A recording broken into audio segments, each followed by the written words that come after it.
trying to share a story for those people who have a adventurous spirit and like poking around in the wilderness. Famous man, somebody I look up to, Yvon Chouinard, who owns the company Patagonia, once said that the word adventure is overrated. The adventure doesn't start until something hits the fan. That's the first part of the equation.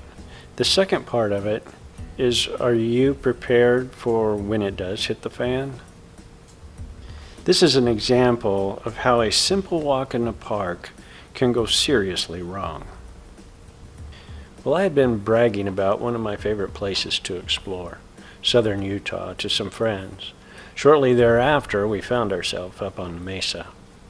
We had fun exploring the canyons and visiting some of the more popular cliff dwellings in the area.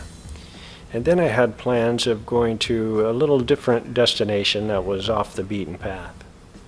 Well, the forecast was for some sprinkles the following day, and then a storm was going to move in later. So I thought we better go while we have the chance. Well, we headed across the mesa the next morning and descended into the canyon. And right on cue, it began to drizzle a little bit as we got to the bottom of the canyon. Then we headed up to go out the other side. Right after this photo was taken, we were climbing out the other side, nearing the rim of the other side of the canyon, when I heard a rock roll. And I turned around and I saw our friend Vickie sitting down, and she calmly said, "I broke my ankle. I hurt it." So I made my way back to Vickie to see what had happened. I was hoping maybe she had just sprained her ankle. But as she held up her leg, it just wobbled around. What we were to find out later is that both bones were broken between the knee and the ankle. Well, needless to say, we were in trouble. There's a storm on the way, so there wasn't going to be any rescue from the air, say a helicopter or something, until possibly earliest the next day.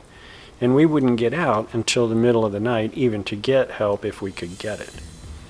So the question for me at the moment was whether we should just continue a couple hundred feet up onto the rim and up onto the mesa where a helicopter could land for a possible rescue the next day, or to turn around and go back down to the bottom of the canyon where we could seek some shelter from the storm. We're prepared to spend an unexpected night out with just what we carry in our day packs. And in the case of a serious injury, even that is of little help. I had a piece of foam that I kept my video camera in.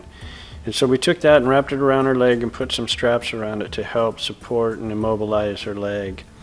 I really don't remember what she said exactly, but it was something like, "Well, let's get going."